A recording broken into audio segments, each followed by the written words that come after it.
Sarah, why are you calling so late? Our daughter should be sleeping with me. That's what Karen, my daughter-in-law, yelled when I called to ask about my granddaughter Mary. The thing is, Mary is right next to me. It's past midnight, and it's snowing outside. Yet 7-year-old Mary arrived at my house barefoot and without shoes.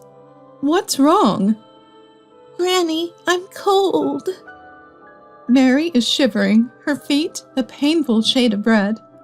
I quickly embrace Mary and bring her inside to warm her up in a bath. During that time, I had called Karen. I was stunned by Karen's unexpected response when I suddenly heard a voice I couldn't believe. I'm Sarah, 58 years old. I've been living alone since my husband passed away 3 years ago and manage the apartment complex we used to run together. I have one son, Brian, who married Karen 8 years ago, and they have Mary, who just started elementary school this year. Brian's family lives just a 10-minute drive from my house, and they would often visit me, driven over by Brian. Each time, I couldn't get enough of Mary, who would cling to me and never want to leave my side. 6 months ago, Brian was assigned overseas for a year. Because of Mary's schooling, he decided to go alone. Being a family man, I supported Brian's decision. However, the moment Brian left the country, Karen, who used to visit frequently, disappeared. One evening, feeling lonely without seeing Mary, I happened to pass by Brian's house. There, I spotted Mary, playing alone in the yard, still wearing her school bag. Are you alone? Where's Mom? Mom's at work, so I can't go inside. Just as Mary said, the house was locked, and she usually waits alone until Karen returns. That's when I found out that Karen, who was a stay-at-home mom, had started working. I couldn't leave Mary alone, so I took her to my house and gave her some snacks, which made her very happy.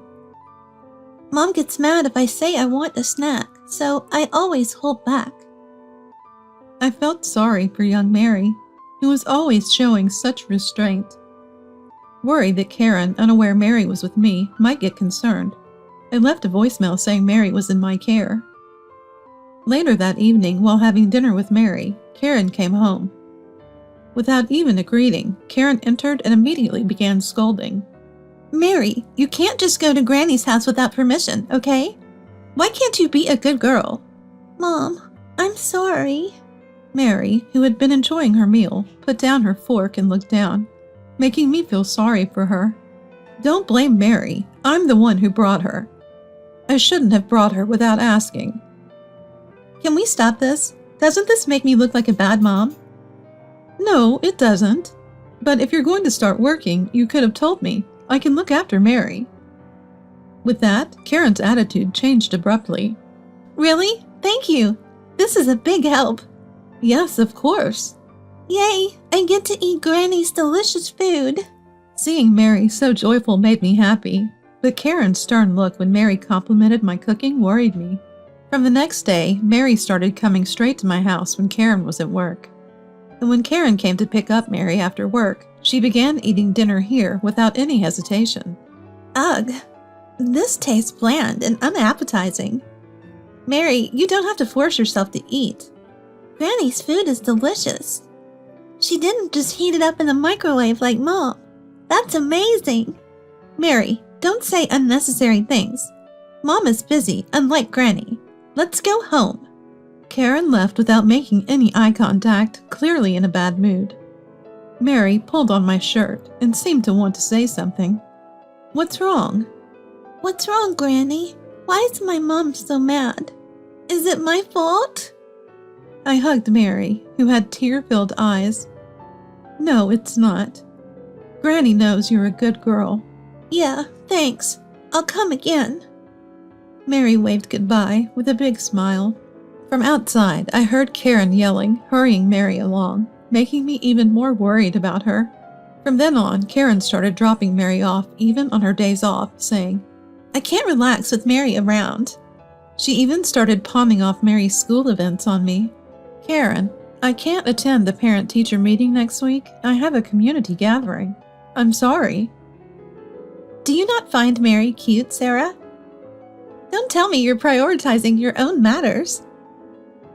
Though I was annoyed at Karen's tone, I decided to skip the community gathering and attend Mary's event. And still, not a single word of thanks from Karen. So it happened one day. In the middle of a snowy night, the front doorbell rang. When I opened the door, there stood Mary, barefoot. Stunned, I asked her what had happened, but all she said was, I can't talk about it, or Mom will get mad. It's okay now. You must be cold. Let's warm you up. Mary, shivering, nodded, and I quickly bathed her and called Karen. I'm sorry to call so late, but it's about Mary. Karen cut me off with an irritated voice. Mary is sleeping next to me. Calling past 1 a.m. is incredibly rude. I have work tomorrow, so I'm hanging up. She tried to hang up, but it seemed like the call didn't disconnect. Just as I was about to end the call, I heard Karen's voice through the phone. Sorry about this. Sarah is just too noisy. It's driving me insane. You have it tough too, huh? Yeah, I do. I wish Sarah and Mary would just go away like Brian did on his solo assignment. Then I could be with you all the time. Why not divorce him and become my wife? The condition is that you have to abandon that brat. Deal? Promise? I love you way more than I ever loved Brian.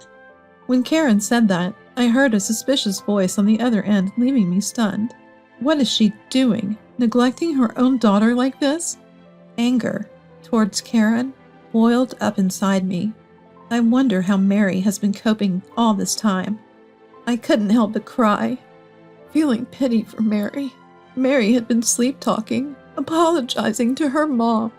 Karen never contacted me, even the next morning, despite lying about spending time with Mary. I will never forgive her. I vowed to make Karen pay. The next day, after sending Mary to elementary school, I started gathering evidence of Karen's infidelity. I found Karen cozied up with a man near Brian's house. I secretly followed them and witnessed them entering the house. Don't you need to find the kid? She's at Sarah's place, no worries. Mary's just a hindrance, keeps us from enjoying our time with Robert. Their conversation made my blood boil. How dare she treat her daughter Mary as an annoyance? I was disgusted, but seeing Mary's joy at being picked up from school pained me.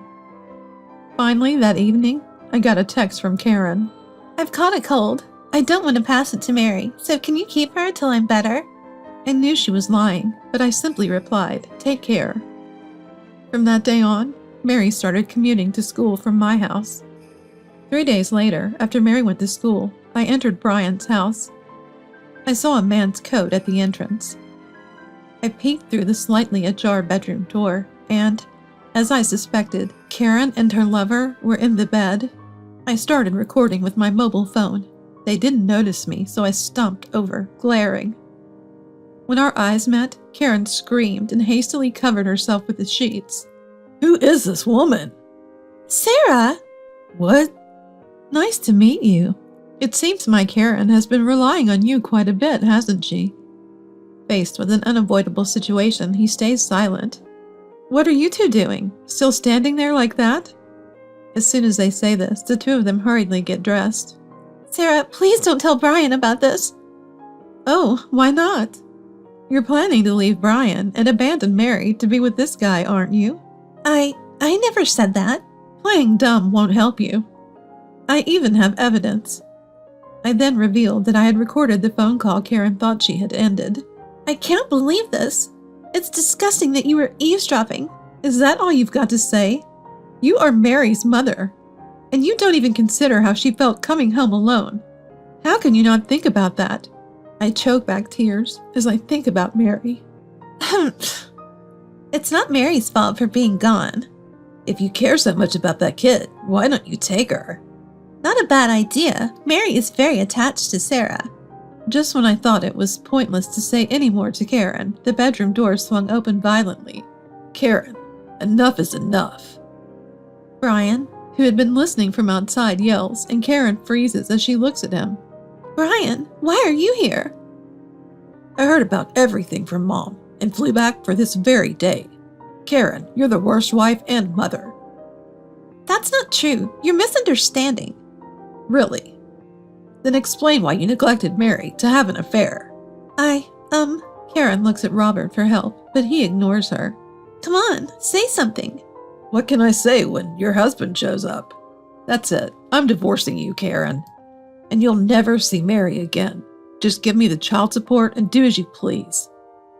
What? No. If that's the case, I'll take Mary. In this situation, I couldn't help but confront Karen. Karen, you don't even have a job. How are you going to raise Mary? At this, Karen begins to stammer, looking for an excuse. You quit your job to spend time with your affair, didn't you? Karen doesn't respond, but looks at Robert, who is about to leave, but is stopped by Brian. Running away when you're also responsible? Show me your ID now. Robert reluctantly hands over his license under Brian's piercing gaze. I capture it on camera, hand it back to Robert, and he rushes out.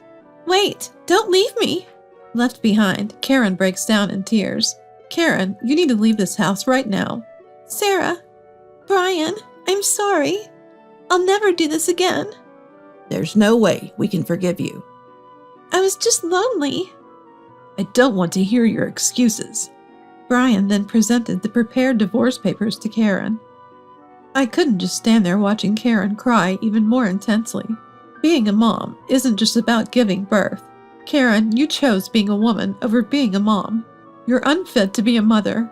What are you talking about? Sarah, your thinking is outdated. Loving your child is timeless. Well, Karen, you'll probably never get that since you see your child as an inconvenience. Karen then clung to my legs. Sarah, I'm sorry. From now on, I'll take proper care of Mary. Please forgive me. No way. It's your own fault. I pushed Karen away, and she said nothing more, hanging her head in shame. Then Karen resigned herself and filled out the divorce papers. After that, she left the house without ever coming to see Mary again. They divorced, and Brian claimed $30,000 in damages from Karen and Robert. Karen was disowned by her parents-in-law after they found out about the affair, and was even kicked out of her family home. She was also abandoned by her lover and is now hopping from one friend's house to another.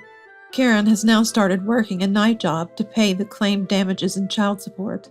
Brian discussed the situation with his company and decided to quit his overseas assignment and work in America. He sold the apartment they were living in and decided to live with me. When we told Mary, she easily accepted it, saying, I won't be lonely if Dad and Granny are around. Now my life revolves around Mary, and despite the busy days, I feel happy and fulfilled. I vow to fully love Mary, who smiles more than ever, and to be her ally in any situation.